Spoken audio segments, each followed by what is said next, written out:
18 दिनों तक कुरुक्षेत्र जलता रहा। भीष्म गिरे, द्रोण निःशब्द हुए, कर्ण अंतिम सूर्यास्त के संग अस्त हो गया।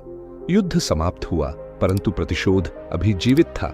एक योद्धा अब भी जाग रहा था, अश्वत्थामा, गुरु द्रोण का पुत्र, आहत, छला हुआ और अब केवल एक प्रतिज्ञा में जीवित।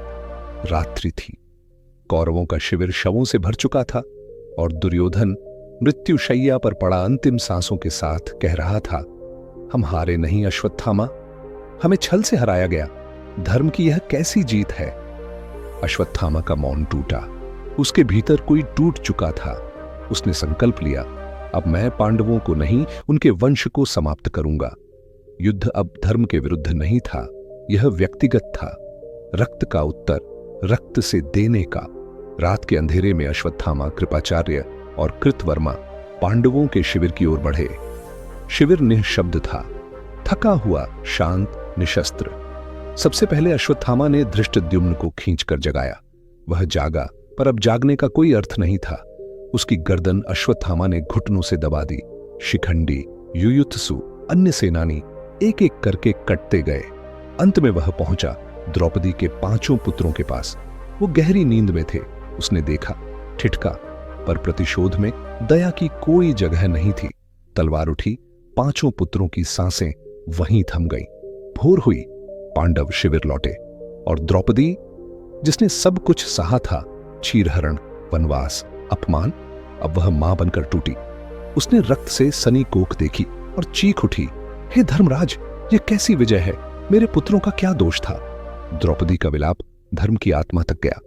कृष्ण और अर्जुन ने प्रतिशोध लिया। अश्वत्थामा एक आश्रम में जा छिपा था, पर अब वह केवल छाया मात्र था। जब उन्होंने उसे घेरा, उसने ब्रह्मास्त्र चलाया। अर्जुन ने भी प्रत्युत्तर दिया। 2 ब्रह्मास्त्र, 2 प्रलय आकाश में टकराने लगे। कृष्ण ने आदेश दिया, दोनों ब्रह्मास्त्र वापस लो, यह पृथ्वी का अंत कर देगा। अर्जुन ने पीछे खींच लिया, पर अश्वत्थामा ने नहीं। उसने ब्रह्मास्त्र मोड़ा, उत्तरा के गर्भ में पल रहे अभिमन्यु पुत्र की ओर। कृष्ण क्रोधित हुए, भीम को आदेश दिया, उसके माथे से वह मणि निकाल लो। मणि जो अश्वत्थामा को अजेय बनाती थी, अब छिन चुकी थी। फिर कृष्ण ने दिया श्राप, अश्वत्थामा, तू अमर रहेगा, पर तुझे मृत्यु नहीं मिलेगी।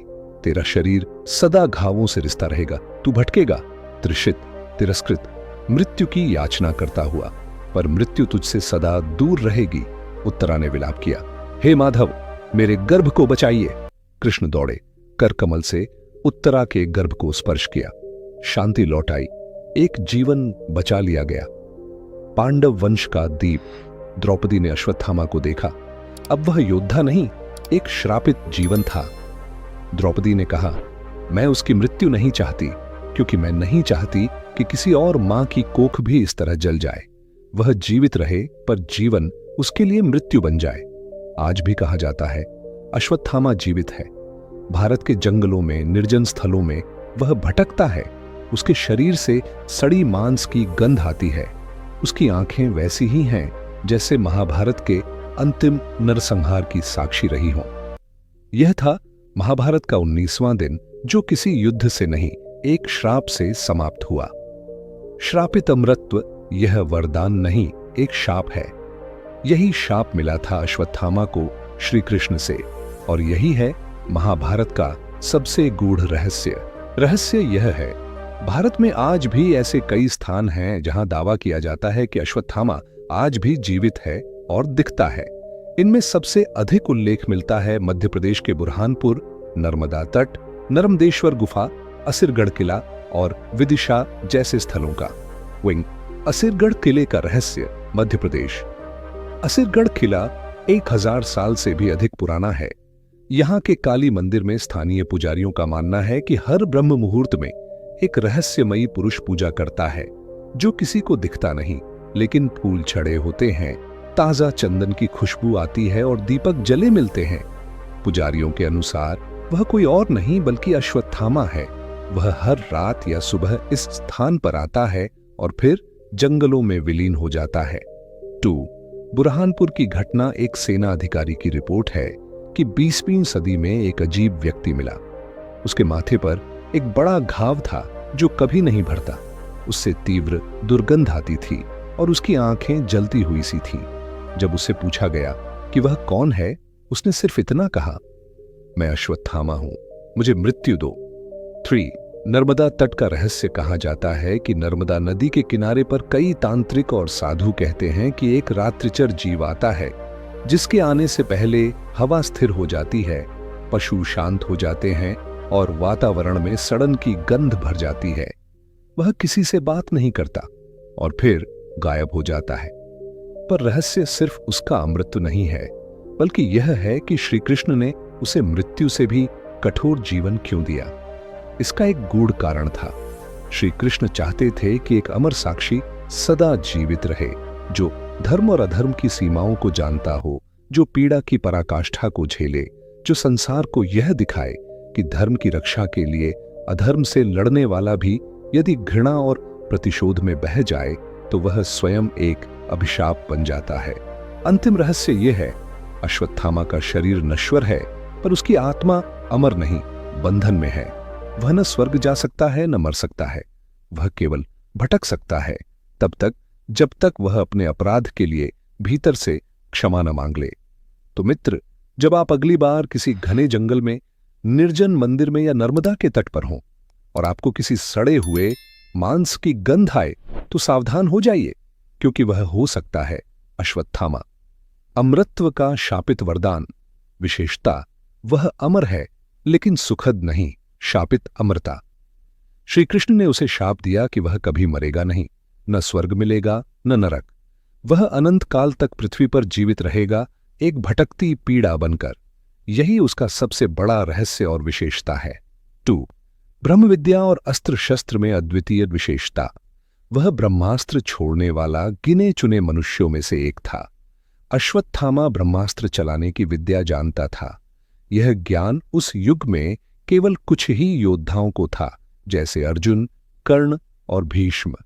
पर वह इसे वापस लेना नहीं जानता था, यही उसकी भूल बन गई। 3. माथे की दिव्य मणि, शिरोमणि। विशेषता, उसके माथे में जड़ी एक दिव्य मणि थी जो उसे अजेय बनाती थी। यह मणि उसे ऊर्जा, ज्ञान और अपराजेयता देती थी। जब भी कोई उसके पास जाता, वह मणि उनके भय को शांत कर देती। कहा जाता है कि इस मणि के कारण वह किसी भी रोग, शस्त्र या मृत्यु से बच सकता था।